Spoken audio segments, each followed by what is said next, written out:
অন্তর্বর্তী সরকার জাতীয় নির্বাচনের সম্ভাব্য দিনক্ষণ জানালেও আপাতত নির্বাচনী প্রস্তুতি থেকে সরে আসে জাতীয় নাগরিক পার্টি এনসিপি দলীয় কার্যক্রমে নির্বাচনের প্রতি কিংবা আসনভিত্তিক দলীয় প্রার্থী নির্ধারণের যে প্রক্রিয়া চলমান ছিল সেখান থেকে দলটি সরে আসে।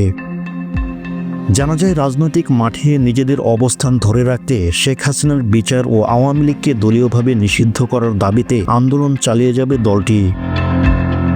পাশাপাশি নির্বাচন কমিশনের নিবন্ধন নিশ্চিত করা এবং জেলা ও বিভাগীয় শহরগুলোতে দলীয় কাঠামো শক্তিশালী করার দিকে জোর দিচ্ছে তারা।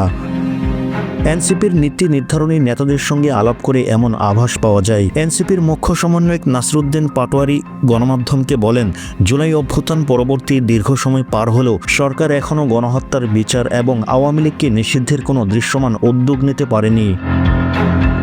এটি আমাদের জন্য চরম হতাশার একটি বিষয়। দলীয়ভাবে এনসিপির এই মুহূর্তে সর্বোচ্চ অগ্রাধিকার হবে শেখ হাসিনার বিচার এবং আওয়ামী লীগকে নিষিদ্ধ করার দাবিতে আন্দোলন। দলটির নির্বাচন প্রস্তুতি সম্পর্কে এই শীর্ষ নেতা জানান, যেহেতু সরকার এখনও জাতীয় নির্বাচনের সুনির্দিষ্ট দিনক্ষণ জানাননি, আমরা এখন জেলা, উপজেলা ও বিভাগীয় পর্যায়ে সাংগঠনিক বিস্তৃত নিশ্চিত করার কাজে মনোযোগ দিচ্ছি।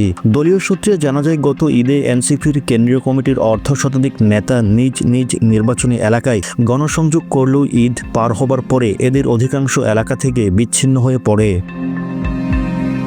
অনেক নেতা জনসংযোগে এলাকায় মানুষের আশানুরূপ সাড়া না পেয়ে স্থানীয় কার্যক্রম সীমিত করে দেন। সম্প্রতি দলীয় পরিসরে এই বিষয়টি গুরুত্ব সহকারে আলোচনায় আসে। এ পরিপ্রেক্ষিতে কেন্দ্রীয় নেতাদেরকে স্থানীয় পর্যায়ে সাংগঠনিক কাঠামো শক্তিশালী না হওয়া পর্যন্ত নির্বাচনী প্রচারণা জনসংযোগ বাদ দিয়ে সাংগঠনিক কাঠামো শক্তিশালী করতে বলা হয়।